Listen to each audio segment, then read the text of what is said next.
top three tools, definitely QGIS or some cartography tool.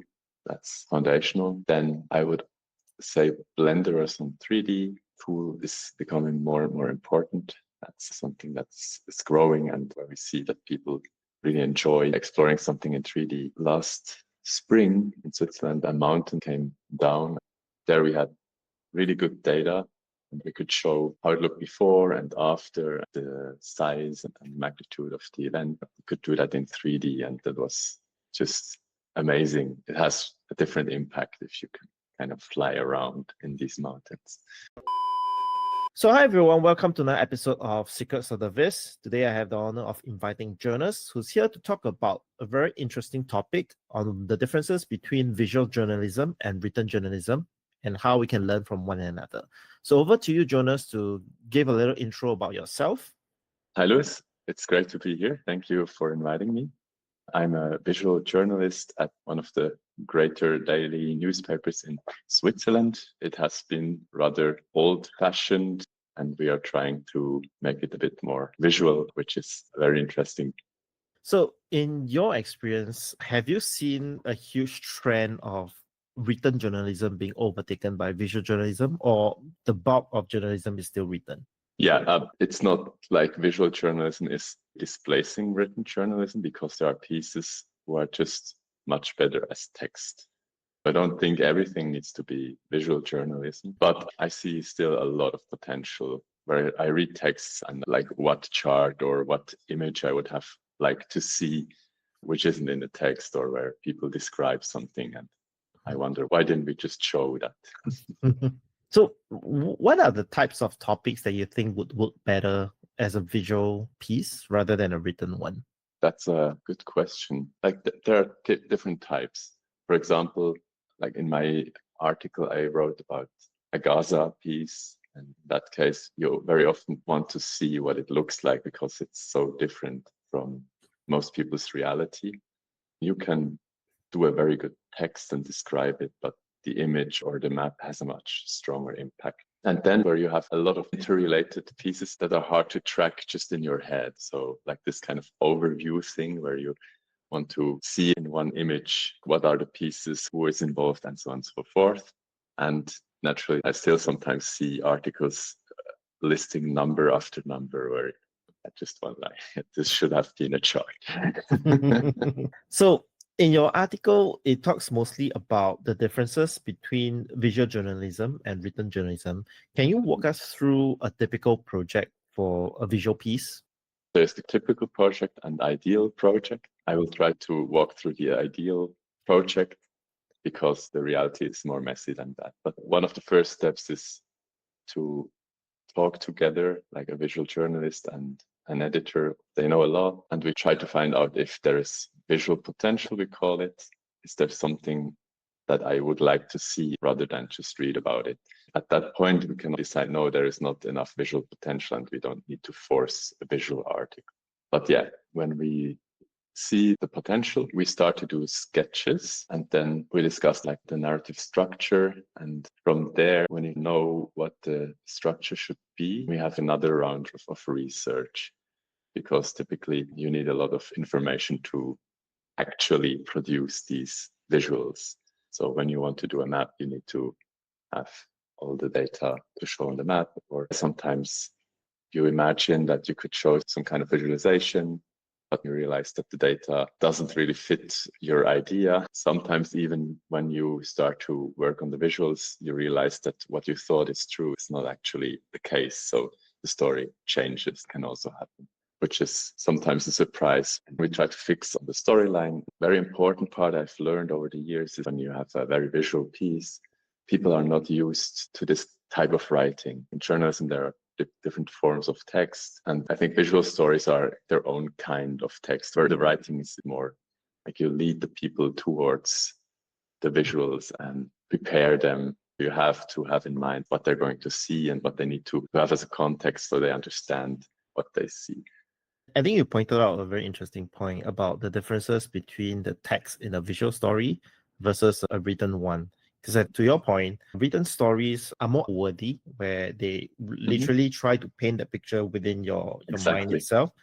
Whereas visual stories are the text used for those are really short, so that they can lead you towards the areas or teach you how to read the charts in general. Not everyone is used to seeing visual stories, especially if they have been very used to written ones. A visual story might seem a little bit intimidating for them. And I know in your article, you also talk about visual stories taking much longer time than written stories. A couple of time sinks that you talked about, like research tools and redesigns, and also a common frustrations that you have both in parallel the writers and the designers, and the writers have to wait for the designers to finish their work and vice versa. Can you talk a little bit more about that whole process? So first of all, the research forces you to go much deeper and to really know that what you're writing is in fact true, which should always be the case in journalism. But sometimes there are imprecisions in written texts that are just not possible when you start to show a map. I remember a long time ago, there was a New York Times story about deportations, and they said there was much less deportation under Trump than under Obama. And when you looked at the chart, it went back to 2008 or something like that. There was a pattern. So it was neither Trump nor Obama. It seemed like the presidents didn't really have even an influence. It was more about, was it deportations or immigration? Probably immigration. Anyways, the title was really trying to tell a story, but the chart kind of contradicted it or showed that it was more complex than that. And that's also what excites me about visual journalism, where it shows that things are usually not that easy and there's always an outlier or something that doesn't really quite fit the narrative. And that's also why research takes more time, because you see these patterns and then you have to start to explain them, like, what is this outlier? What does it mean? Why is it there? And then often you can explain it and it doesn't matter, or it doesn't really concern the story. It still holds. But sometimes it can contradict it in an important way. That's what I like about it. And we come to tools, and there it gets really messy because, as you also know, there's not one tool to produce all types of visualization. That's why we're switching constantly between QGIS or Illustrator, Figma, and then our own CMS. You change something in the text, and then the visual has to adapt, and they have to go through 3 tools just to change some small annotation. That just makes everything take longer. There should be solutions to that. It's just that it's a young field and things have not really settled yet. That's cool. In your article, you also talk about 5 ways that you think might be useful to speed up that production of visual pieces. Can you walk us through on that as well? Absolutely. So the first one is specialization. This is about journalists to know more about how to research data and deliver the kind of information we can use. We have seen it during the COVID-19 pandemic, where it was just very important to show the data, know how it was produced. I felt like I had to have a first semester epidemiology course to actually produce these pieces and to really know what to look for and so on. The same is with, for example, Gaza or in the Ukraine, where it's very useful to have this background knowledge to ask the right questions. The second point is that we should advocate for open data. Sadly, it's become even more important than it was before. Everyone is trying to keep their data for themselves and not share it anymore because it's becoming much more valuable with AI. I think that's going to be a problem for us. And yeah, without that, we cannot work, basically. Number 3 is templates and style guides. That's a typical one for creatives who always redesign everything. And we have to force ourselves to adhere to a given style, which makes it much quicker, while still having openness to be creative sometimes, because it can get bland also if you're too strict about that. So it's kind of a balance. And yes, number 4 is, as I mentioned before, optimizing workflows is especially the integration between tools. Many of the tools are really great in themselves. We have Blender for 3D graphics, but then it's not an easy way to get it out on the web in our CMS. So there are many steps involved right now. And it would be nice to just publish it without having the developer who has to know how to publish 3D models on the web and so on and so forth. So maybe just going back on the tooling question, right? And to make it easier for the audience as well, what are the top 3 tools that you think are important in this era of visual storytelling? the top 3 tools, definitely QGIS or some cartography tool. That's foundational. Then I would say Blender or some 3D tool is becoming more and more important. That's something that's growing and where we see that people really enjoy exploring something in 3D. Last spring in Switzerland, a mountain came down. There we had really good data. And we could show how it looked before and after, the size and magnitude of the event. We could do that in 3D, and that was just amazing. It has a different impact if you can kind of fly around in these mountains. That's really interesting.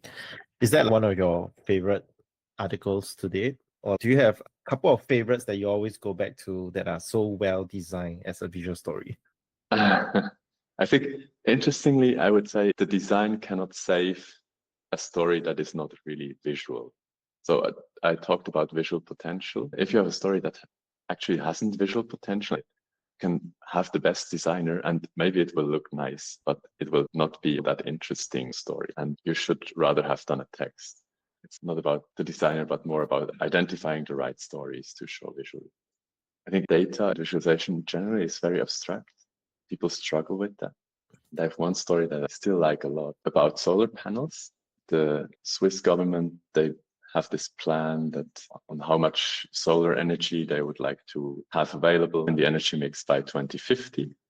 And this is just a line chart, it's simple, or like a stacked area chart where you see the proportion of energy sources, but it's not that interesting or it's not very catchy.